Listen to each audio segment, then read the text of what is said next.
दीदी, सब्जी आप पका लोगी? मेरे पेट में बहुत तेज दर्द हो रहा है। मेरे से बैठा नहीं जा रहा।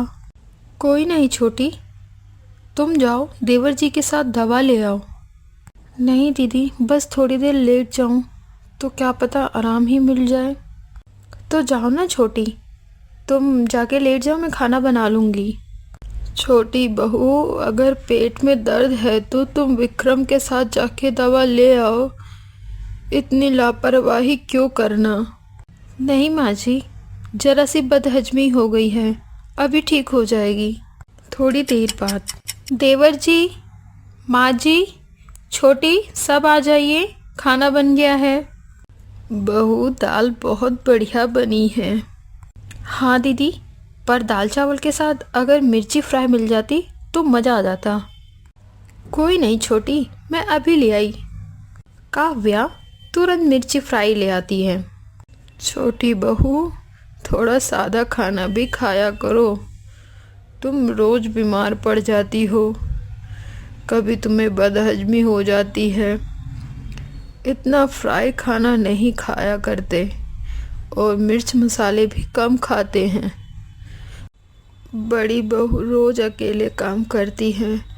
वो तो बेचारी तुम्हारे इस घर में आने से पहले भी काव्या अकेले ही काम करती थी। अगर तुम दोनों मिल बांट के काम कर लो तो किसी को इतनी परेशानी नहीं होगी। माँ जी, मैं काम कर ही तो रही थी, पर अचानक से मेरे पेट पे दर्द होने लगा। आई बड़ा काम कराने वाली। मेरा पति इतना कमाता है तो मैं क्यों काम करूं? अगले दिन सुबह। क्या हुआ काव्या बहू, तुम अकेले ही काम कर रही हो? सरला बहू कहाँ है? वो नहीं दिख रही। माँ, छोटी का सर दर्द हो रहा है, कोई बात नहीं, मैं काम कर लूँगी। विक्रम बेटा, विक्रम। हाँ माँ। बेटा, जाके सरला का चेकअप करवा दे और दवा भी दिलवा देना। बहू को रोज रोज कोई ना कोई दिक्कत होती रहती है। अरे नहीं माँ जी, अभी दीदी मेरे लिए चाय बना देंगी और चाय पी लूँगी तो मेरा सर दर्द ठीक हो जाएगा। वो क्या है ना, मुझे रोज़ चाय पीने की आदत है सुबह सुबह। बिना चाय पिए मुझे कुछ अच्छा नहीं लगता और न ही मेरे से कोई काम होता है। काव्या की सास रसोई घर में जाती है और काव्या से कहती है, काव्या बहू, तुम बहुत अच्छी हो बेटा। सरला रोज रोज नए नए बीमारी का बहाना बना लेती है और मेरा बेटा बहुत खुशकिस्मत है बेटा, जो तुम्हारी जैसी बीबी उसे मिली। लेकिन बेटा, इतना भी शरीफ होना ठीक नहीं है कि कोई तुम्हारी अच्छाई का फ़ायदा उठाए। तुम जानती हो ना, सरला रोज नाटक करती है। अरे कोई बात नहीं माँ जी, आप परेशान मत होइए, बैठिए ना। शाम को। बेटा, बेटा। हाँ काका जी। ये लीजिए धान बिकाई के पैसे। बहुत अच्छी फसल हुई है, हर बार आपकी फसल बहुत अच्छी होती है। होगी क्यों नहीं भाई साहब, मेरा बेटा मेहनत जो इतनी ज़्यादा करता है। हाँ, सारे गुण तो इसने अपने पापा के लिए रखे हैं। हाँ भैया, मुझे तो बस यही डर लगता है कि कोई मेरे बच्चे की ईमानदारी का गलत फ़ायदा ना उठाए। परेशान मत हो दीदी, जो दूसरों का भला सोचता है भगवान उसका बुरा कभी नहीं होने देता। बिरजू काका के जाते ही विक्रम ने अपने बड़े भाई से पैसे ले लिए।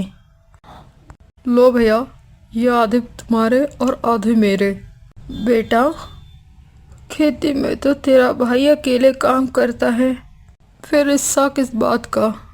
माँ, तुम हर बार यही कहती हो, आपको कितनी बार बताऊं कि आखिर मेरा भी तो आधा हिस्सा है खेती पर। आखिर भैया मेरी खेती पर भी तो धान लगाते हैं। विक्रम, ये मत भूलो कि तू छोटा है और तेरे भैया ने ही तेरी पढ़ाई का पैसा दिया है। हाँ तो माँ, वो भी मेरी खेती से ही दिए हैं।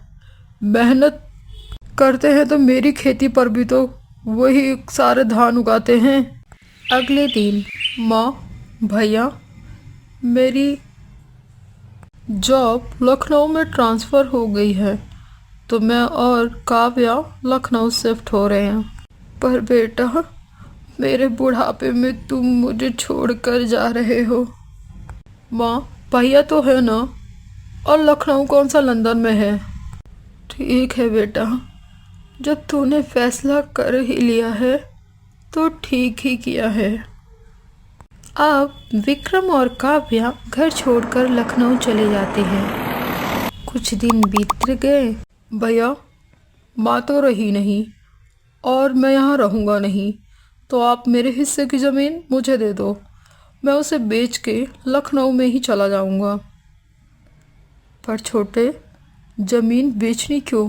वो अपने पुरखों की ज़मीन है। भैया, अब आप मुझे समझाओगे कि मैं ज़मीन बेचूं या ना बेचूं? आपको कुछ पता भी है भैया बिजनेस के बारे में? आप ही करो इस तपती धूप में खेती, मेरे से तो होने से रही। और आप मेरे हिस्से का सब कुछ मुझे बांट दो। आप अपने से मतलब रखो और मैं अपने से। मेरे भाई, मेरे पास पैसे होते तो मैं ही अपनी ज़मीन खरीद लेता। कोई नहीं, जैसे तुम्हें ठीक लगे। विक्रम अपनी ज़मीन बेच देता है। राजू खेती करता, पर उतनी ज़मीन में उनका सिर्फ खर्चा ही निकलता, सेविंग कुछ भी ना होती। पर दोनों खुशी खुशी जीवन व्यतीत करते हैं। अगले साल बरसात का मौसम था। बारिश अधिक मात्रा में होने की वजह से सबकी फसल खराब हो गई थी। पता नहीं रोज रोज फ़ोन कर देते हैं तुम्हारे भैया भाभी। रहने दो, मत उठाओ, फालतू में परेशान करते हैं। दिन बीत रहे थे, पर विक्रम और काव्या का फ़ोन ना तो सरला उठाती और ना ही विक्रम। कभी कभार बस बात कर लेते। बेटा, मेरी तबीयत बहुत ख़राब है, छोटी बहू और विक्रम को बुलवा लो। माँ, मैं फ़ोन कर रहा हूँ कल रात से, पर कोई फ़ोन नहीं उठाता। बहू, मैं तुम्हें कुछ बताना चाहती हूँ, पर तू वादा कर कि तू ये बात किसी से नहीं कहेगी। हाँ माँ, बोलिए। बहू, रसोई में ज़मीन के नीचे मेरे कुछ जेवर एक लाल बॉक्स में रखे हुए हैं, जो मेरी सास ने मुझे दिए थे। मैं ये तुम्हें इसलिए बता रही हूँ क्योंकि इसके असली हकदार तुम और राजू ही हो। मैंने दोनों बेटों की परवरिश एक जैसे की है, लेकिन विक्रम पता नहीं क्यों सिर्फ अपने बारे में सोचता है। अगर ये बात मैं राजू को बताती तो वो उन गहनों को भी अपने भाई के साथ बांट देगा। बहू, तुम अपनी सारी कमाई विक्रम की पढ़ाई में लगा दी है। मैं इतना जानती हूँ, मेरे मरते ही मेरा बेटा विक्रम अपना हिस्सा लेने ज़रूर आ जाएगा। आखिर कल को तुम्हारे भी बच्चे होंगे। उस आधी ज़मीन में तुम कैसे घर खर्च चलाओगी? तुम दोनों ने तो अपनी सारी कमाई उसकी नौकरी और पढ़ाई में लगा दी। वो तो अब अच्छा कमा रहा है। मेरे मरने के बाद वो जेवर तुम ले लेना, उसके असली हकदार तुम दोनों ही हो। पर माँ जी, तुझे कसम है बहू, अगर तूने ये बात किसी को बताई तो। इतना कहते ही सरला की सास ने अपना दम तोड़ दिया। एक सप्ताह बाद। सरला, कुछ समझ नहीं आ रहा, क्या करूं? सुनिए जी, यहाँ आइए। यहाँ रसोई पर खोदिए जरा। क्या कह रही हो सरला, तुम्हारा दिमाग खराब हो गया है क्या? मैं भला रसोई क्यों खोदूं? सरला सारी बात राजू को बताती है और राजू रसोई की जमीन को खोदता है। वहाँ उसे एक लाल बॉक्स मिलता है। इतने सारे जेवर! माँ, तुम्हारा बहुत बहुत धन्यवाद। आज मेरे बुरे वक्त में मुझे कुछ समझ नहीं आ रहा था कि मैं क्या करूं, कैसे अपनी पत्नी का पेट पालूं। मेरे पास कुछ सेविंग नहीं थी।